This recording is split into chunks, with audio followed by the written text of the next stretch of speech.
Friday, November 7th, 2025.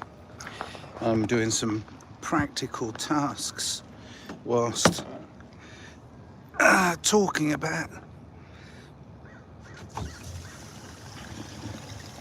my life. My life. What does it consist of? What does your life consist of? Tonight, and I'm supposed to be focusing on it, so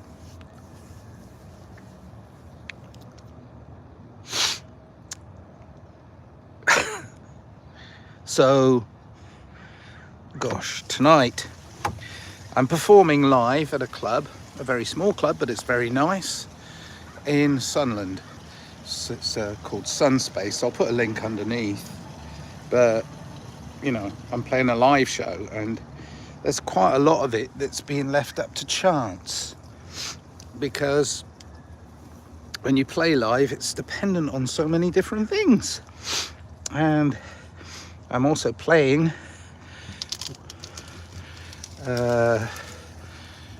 with excuse me, I've got to put the phone down for a second. Look up at the trees. There you go.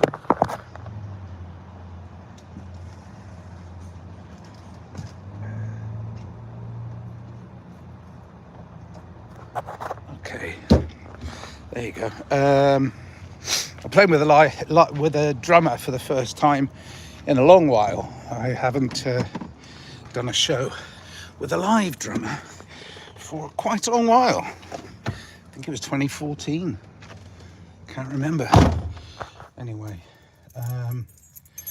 you know, in fully practical terms, I just like playing live because of the risk inherent in it all going pear-shaped. That's good news. So, yeah, I've prepared a certain amount of my set. You know, when we do preparation for any task,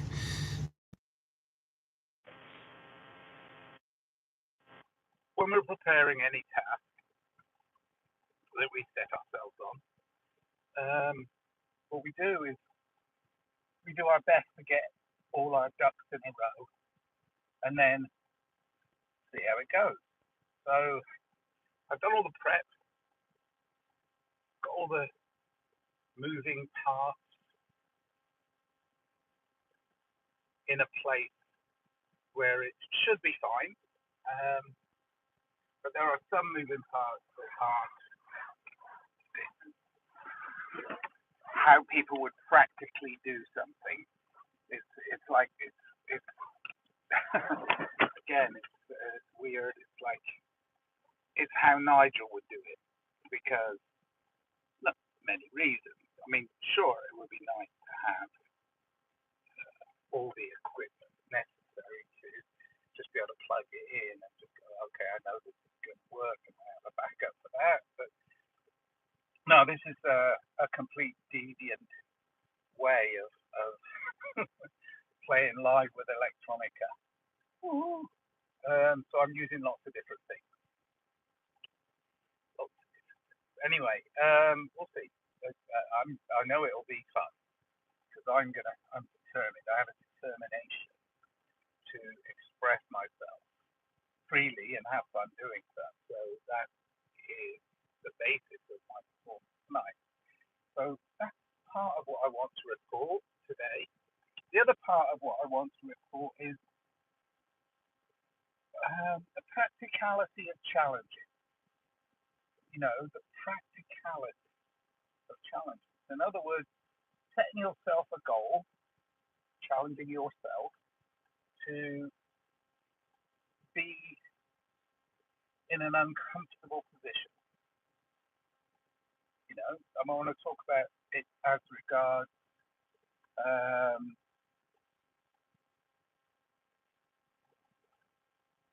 culture.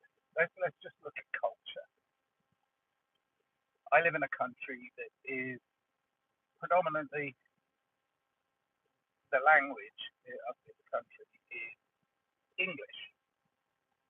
and yet a lot of the English language has been deviated and changed by a brilliant young country called the United States of America. It's been changed, and instead of me going, yeah, it's been bastardized, it's not like the original.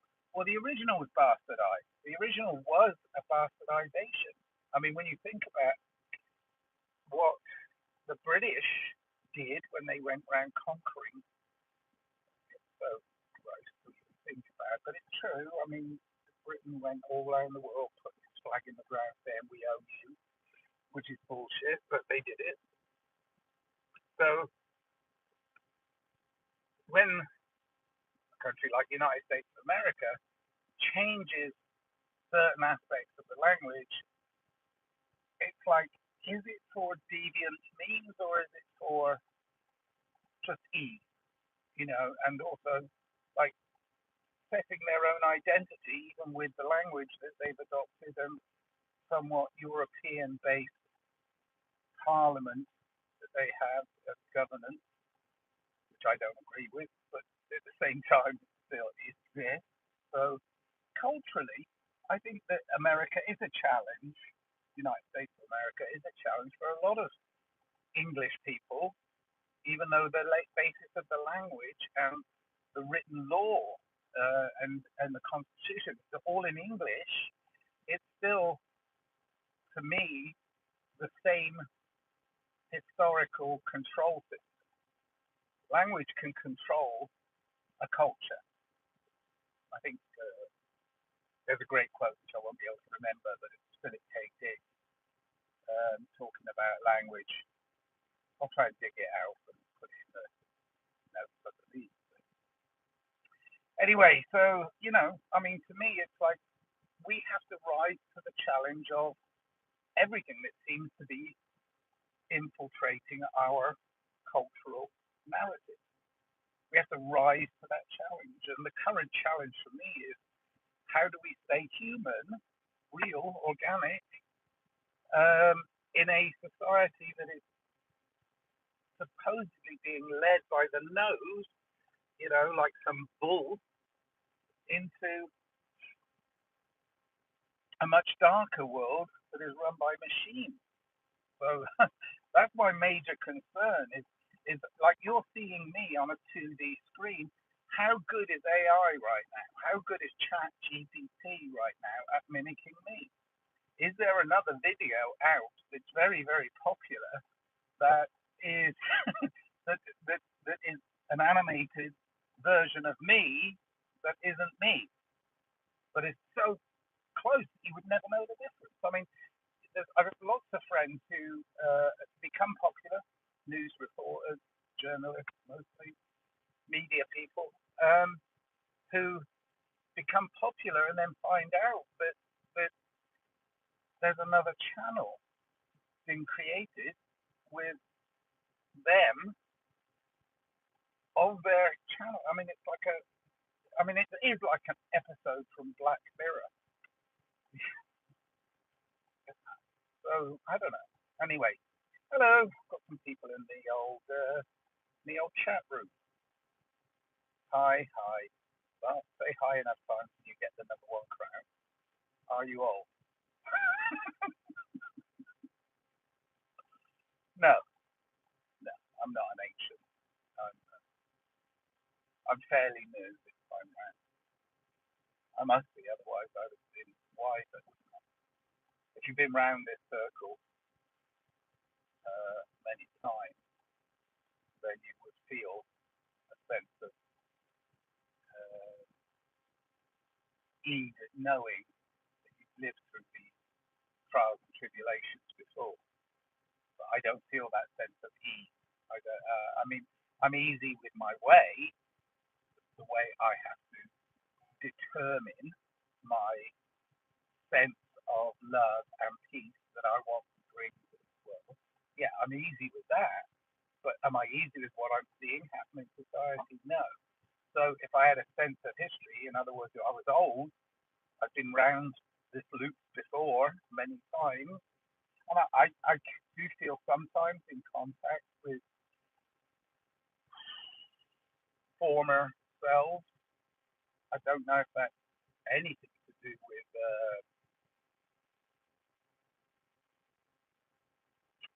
reincarnation, or it's just an unconscious memory that creeps into my consciousness, which I have individual consciousness, but I also recognize collective consciousness. I think all humans are collectively aware of the greater consciousness, and they call it God.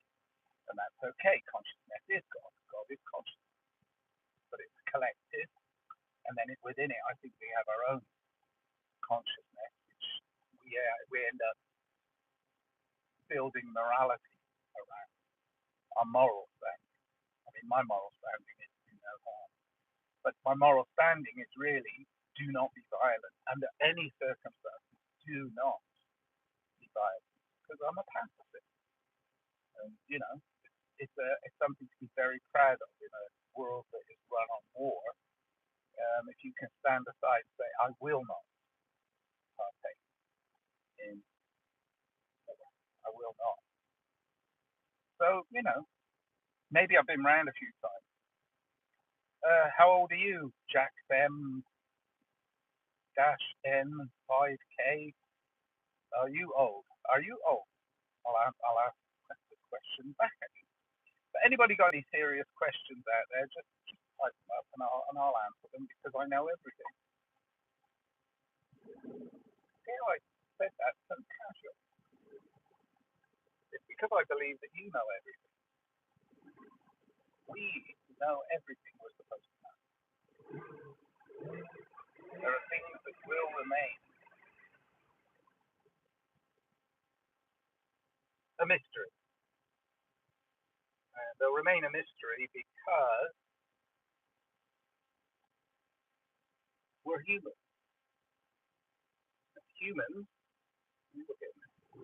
Humans are experiencing the fluctuation of a duality. Good and bad, black and white, red and blue, green and blue, blah, blah, blah, blah. We have these infinite, not infinite, we have these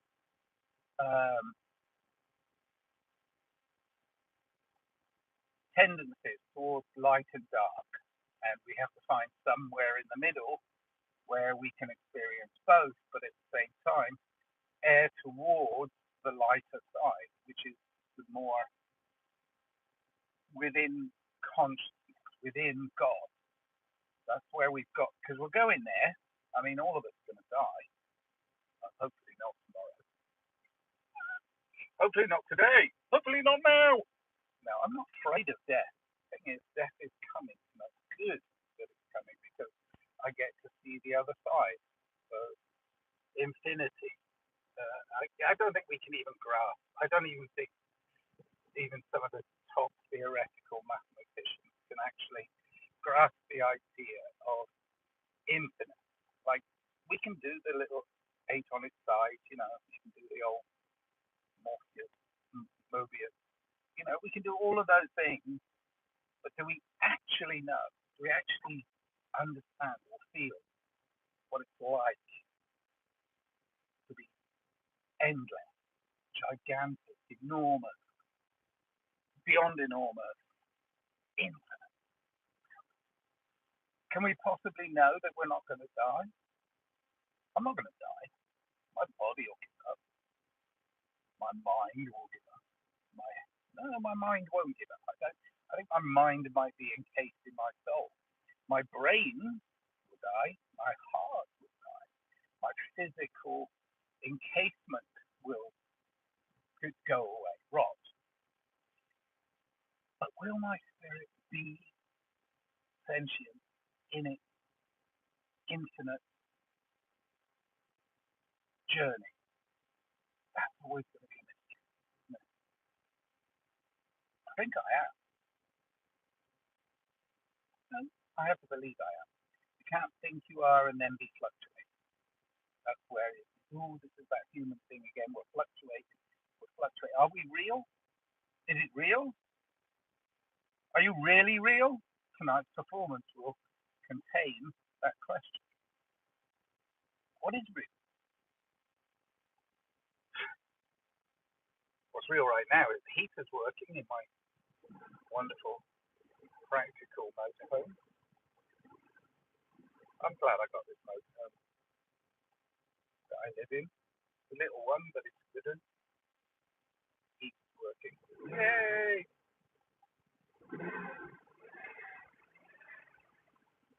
And all the gauges are reading as they should. And I'm supposed to get through it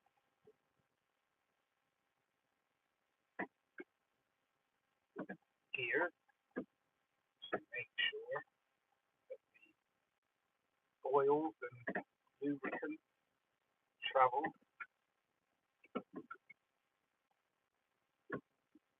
into the system rather than just sit there and coagulate.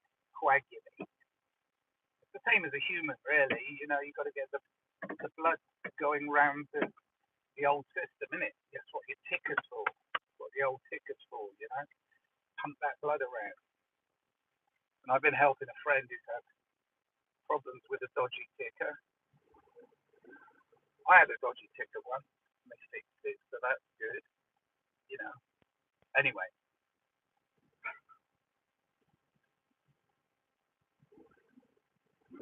practical ways of dealing with practical.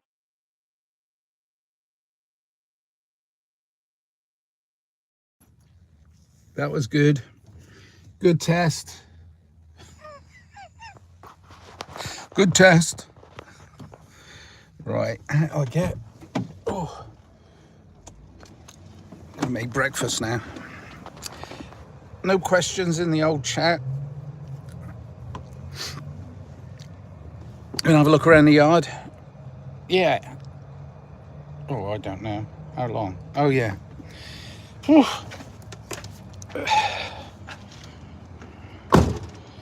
Anybody want to go for a walk? Oh, look, it's a big blue drum. But look at that. There it is, baby, California.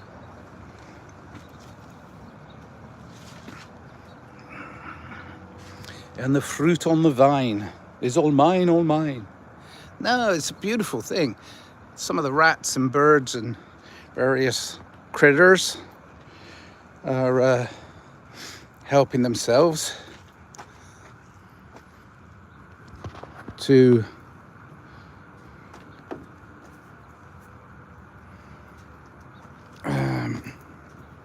the fruits, and when they ripen I shall probably help myself to some of the fruits. Now, everything's a little bit damp this morning. I was going to sit down then, but probably not a good idea.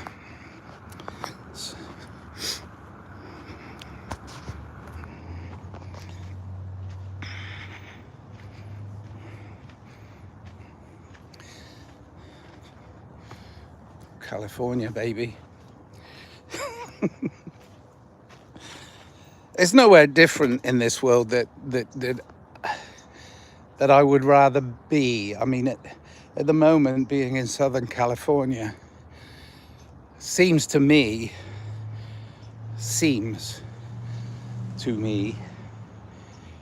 to be a good thing.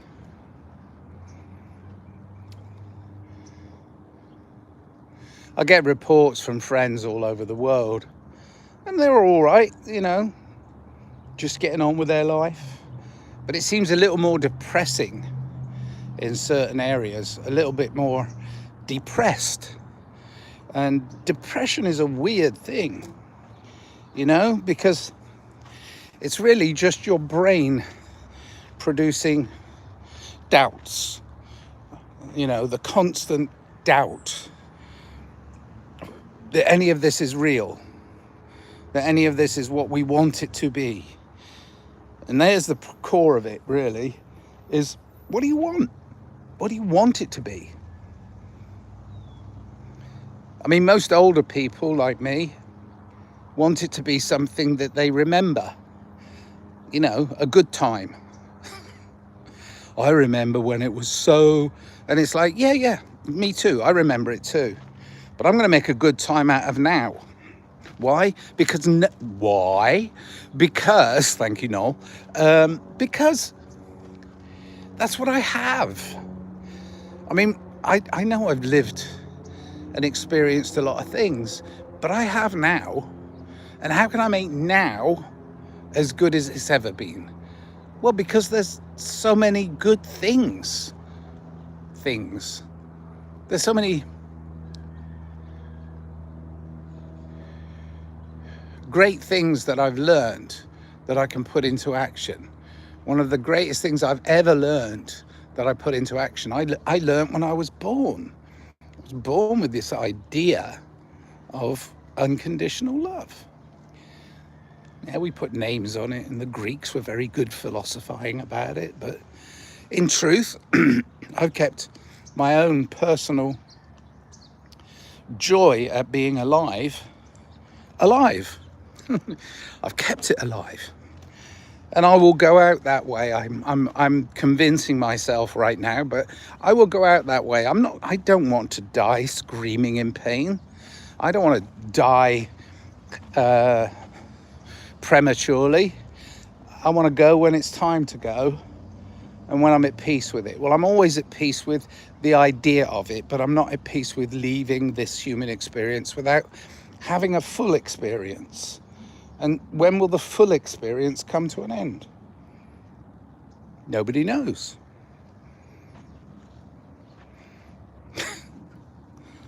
So I'll stay as fit as I can. I'll keep playing shows because that's what I enjoy doing. I'll keep writing music. I'll keep being creative. I'll keep loving people. I'll keep loving those that are nearest and dearest more and more, even though they seem to be pulling in different directions. It's still my overall duty to spread love and peace. It's not my overall duty to spread hate and fear. Society does enough of that. I don't need they don't need any help. They're already doing enough of that, thanks.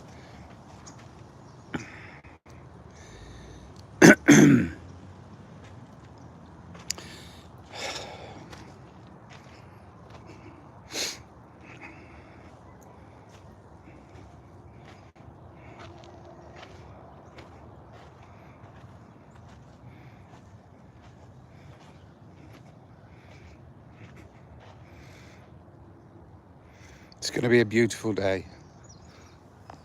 Oops, that's not what I wanted to do. That's what I wanted to do. There you go. California.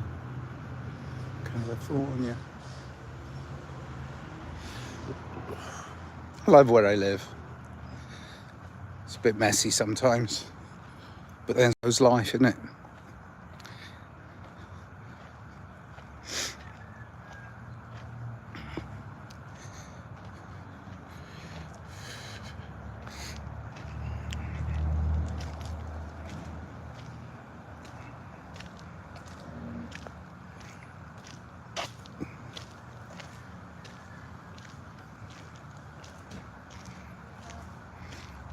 Morning, Mary. Hi, where are you going? Just wandering, talking to my phone. I thought you were going down. No, what do you need? I don't know what you're doing. No, if I was What no, your day was doing, huh? my day is getting ready to play a show tonight. Yeah. Right over there? Yeah. Oh, it's your, what's it called again? What time is that? 8 o'clock, I think the door's open, but I think I'm probably going to be going on about 8:30. It'll be fun. Just your stuff. And your feature. Well, I'm one of 4 people on the bill, so we'll see. I was laughing because she just signed you up, right? Told you when to be there? Yeah. She just signed you up and said be there. Yeah. That's cool. Yeah. All right. I live in a commune with 1, 2, 3, 4, 5, 6 or 7 people. Oops. It's not a commune. It's you know, it's a patch of land that we all pay our part on. Hi, Joanna, Marie, Madeira, Azo. Okay. Hi. Yeah. So, I mean, if any of you out there are watching this, come and see me play music and dabble with artistic expression tonight, because it would be fun. All right, I'm going to go now, and lots of love to everybody. If you can live your life with keeping hold of the unconditional love you were born with, then you're winning. Winning!